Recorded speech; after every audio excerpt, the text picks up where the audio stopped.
Ouvimos aqui desse trecho do Evangelho de Lucas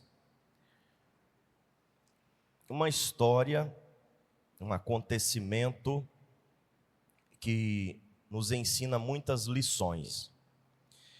Eu gostaria de refletir com vocês algumas dessas lições. Nós ouvimos que Jesus estava passando por um lugar, viu um cobrador de impostos chamado Levi sentado na coletoria e disse a esse homem: segue-me. Levi deixou tudo, levantou-se e o seguiu.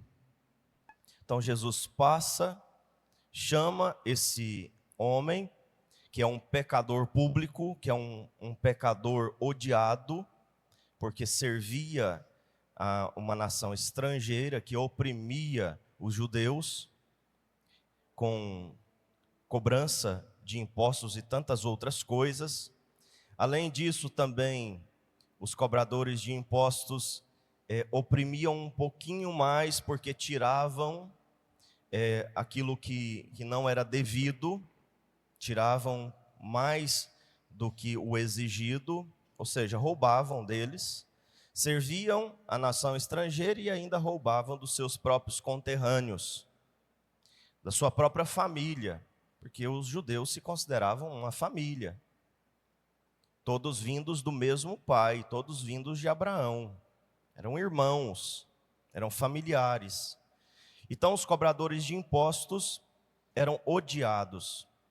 Jesus então vê esse cobrador de impostos, chamado Levi, e chama. E ele então deixa tudo e segue Jesus. Em outras ocasiões, Jesus passa e tem lá um cego de nascença que fica gritando: Jesus, filho de Davi, tem piedade de mim. Um cego que fica à beira do caminho, que tem lá um problema físico e que recorre a Jesus, e que de repente Jesus vê essa pessoa, chama essa pessoa, ela deixa o manto, dá um salto e vai em direção a Jesus e ganha uma cura, recebe um milagre, recebe uma cura, ganha um benefício físico, um benefício temporal. E sai então feliz da vida.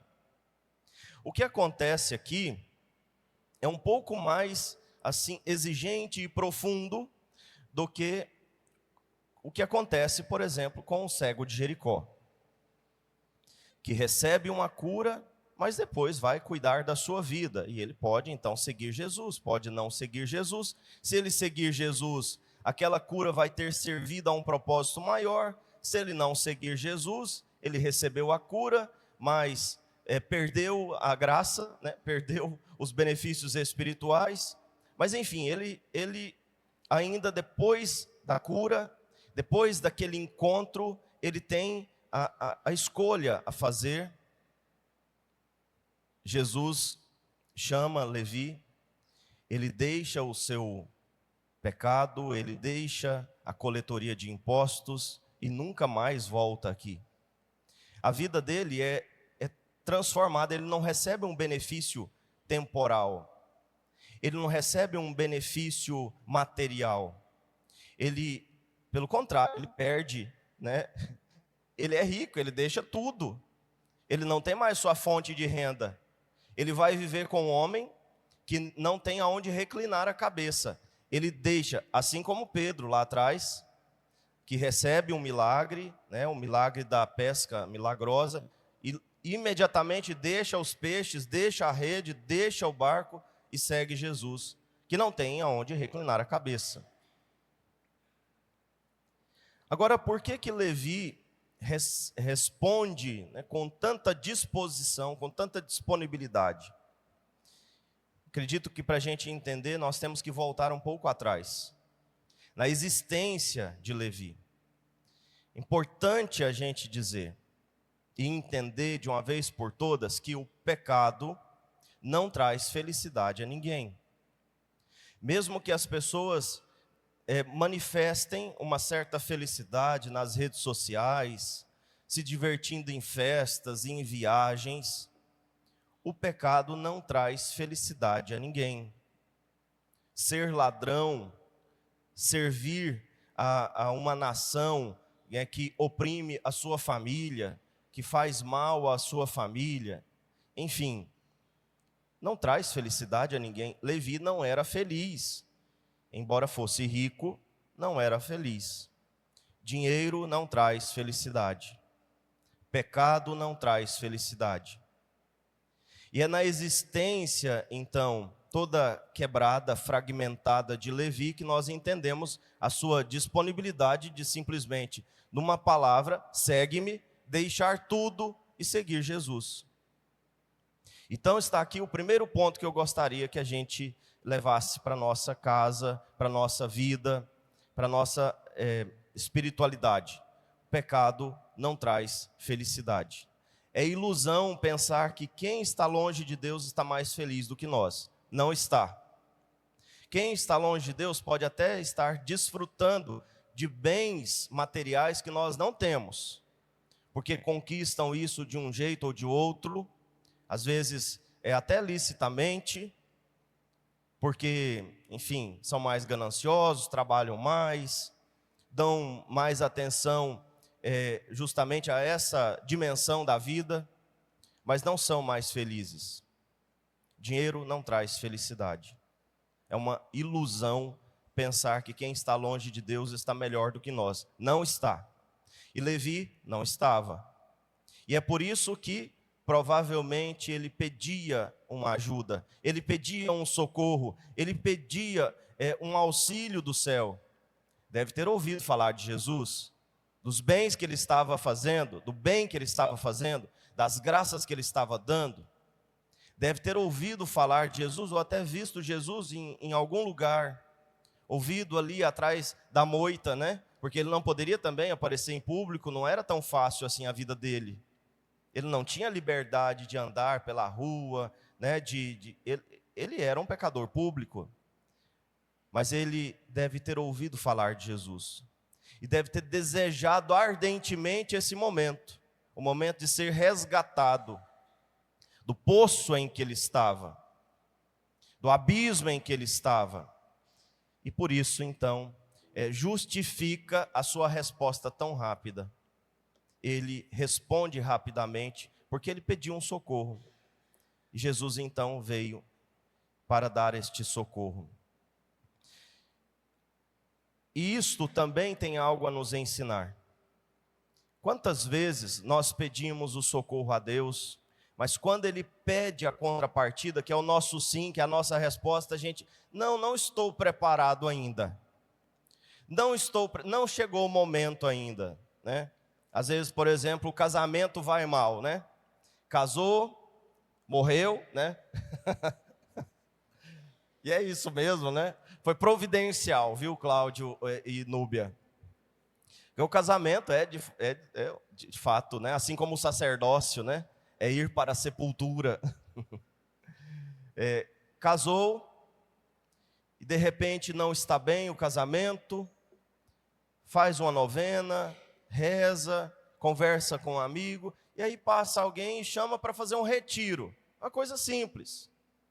Vamos fazer um retiro, 3 dias. Não estou preparado ainda. Já escutaram isso?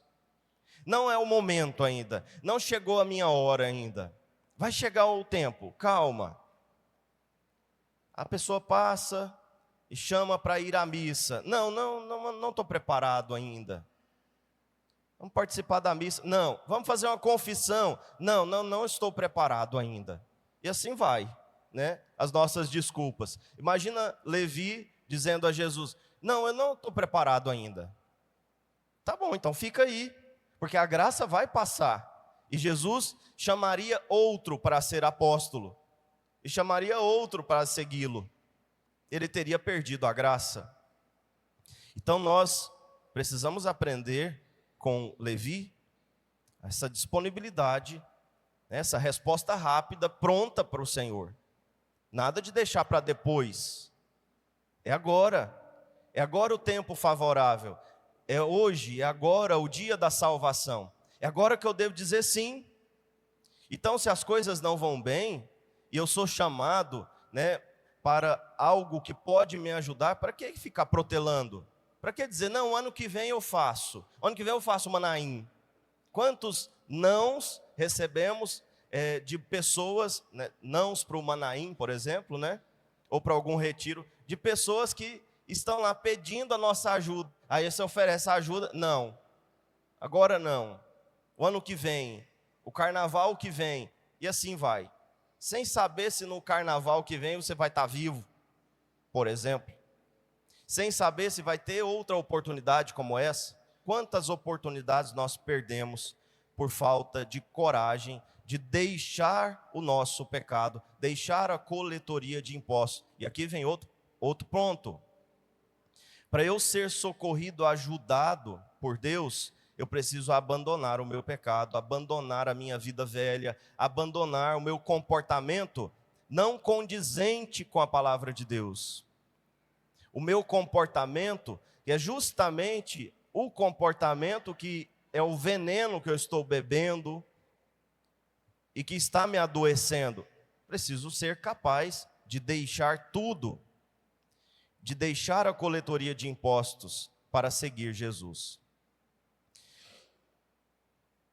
Por fim, a grande lição também que nós podemos tirar, outra grande lição que nós podemos tirar desse evangelho.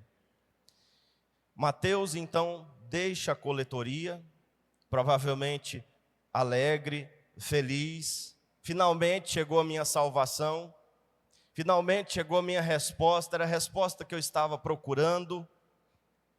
E vai para sua casa com Jesus e outros pecadores, outros cobradores de impostos. E aí vem os fariseus, os mestres da lei, as pessoas que deveriam se alegrar com aquele momento, que deveriam ficar contentes. Jesus alcançou esse miserável, Jesus alcançou esse pecador, que coisa boa. Jesus vai mudar a vida dele. Vamos rezar para dar tudo certo, vamos ajudar, vamos nos colocar à disposição. Os mestres da lei e os fariseus aqui, pode ser também cada um de nós, que já estamos na caminhada, que já nos convertemos, já abandonamos o nosso pecado lá atrás, ou aparentemente abandonamos, estamos na igreja, nas pastorais, nos movimentos, e que achamos ruim quando vem uma pessoa que não está muito bem convertida. Como uma vez eu disse para vocês, né? Eu vou repetir aqui o grande escândalo, né, que eu escutei. Uma pessoa estava frequentando as minhas missas, mas tinha uma vida bem irregular, né, para não entrar em detalhes. Tinha uma vida muito irregular e aparentemente irregular. E aí chegou uma senhora piedosa, né, rezadora de terço, e comunga todos os dias, e comunga com frequência, e falou assim: minha filha, aqui não é o seu lugar. O que você está fazendo aqui? Que não é o seu lugar não, vai embora. Isso não acontece só na nossa imaginação, isso acontece realmente. Isso não acontece só em conversa de padre, para dar exemplo, né? Não, isso acontece de fato. Aconteceu comigo. Nunca imaginei que iria ver algo dessa maneira, né? Porque geralmente nós somos mais sutis na hora de injetar o nosso veneno. Não somos assim tão, né? Assim tão evidentes. Somos mais sutis. Vamos afastando as pessoas com a cara feia, fingindo que ela não existe, fingindo que não está ali, falando mal por trás, nas costas. Não, essa aí ela foi lá, né? Como uma grande cruzada. Foi lá, aqui não é o seu lugar. Enquanto deveríamos dizer, que bom que você está aqui. Aqui é o seu lugar. Esse lugar aqui é seu. Esse lugar que está vazio aqui, ó, é seu. Está te esperando. Não, aqui não é o seu lugar. Vai embora. É procurar a tua turma, né? Em outras palavras.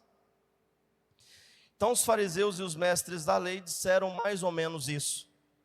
Ele come com os pecadores e os cobradores de impostos. Quer dizer, Jesus nem sabe do que está fazendo. Ele também é um pecador. E aí Jesus diz: não são os sadios que precisam de médico, mas os doentes. Eu vim para chamar os pecadores para a conversão, e não os justos. Eu vim para aqueles que precisam de um Salvador. Queridos irmãos, vamos pedir a Jesus, que veio para nos salvar, que veio para nos chamar da nossa coletoria de impostos, do nosso pecado, da nossa condição existencial doente, triste, muitas vezes sem sentido. Ele veio para nós, mas ele pede: segue-me. E nós temos que ter a capacidade de deixar tudo, de abandonar o pecado, de abandonar as nossas ideias, os nossos projetos, o nosso jeito de resolver as coisas para segui-lo. Vamos pedir a ele que nos dê coragem, essa coragem de Mateus. Não a coragem dos fariseus, a coragem dos cobradores de impostos, né, de ficar olhando para o lado e julgando as pessoas, e dizendo: aqui não é o seu lugar, você está errado de estar aqui. Jesus também não deveria, o padre não deveria aceitar fulano de tal na igreja, e assim por diante, falando mal por trás, fazendo cara feia, né, desprezando as pessoas porque não estão convertidas totalmente ainda como nós estamos. Não tenhamos essa coragem, que na verdade é uma grande covardia. Tenhamos a coragem de Levi, de abandonar tudo, de reconhecer: sim, eu sou um pecador, e eu estou mesmo vivendo na miséria, a miséria do pecado, na desgraça do pecado, que trouxe para mim uma grande infelicidade. Eu preciso de um Salvador, eu preciso de ajuda. Que nós tenhamos esta capacidade, esta coragem de levantar do nosso pecado para seguir a Jesus, porque mesmo que ele não tenha onde reclinar a cabeça, os bens espirituais e eternos são muito maiores, muito mais abundantes, muito mais especiais, muito mais importantes do que isso. Louvado seja o nosso Senhor Jesus Cristo. Para sempre seja louvado.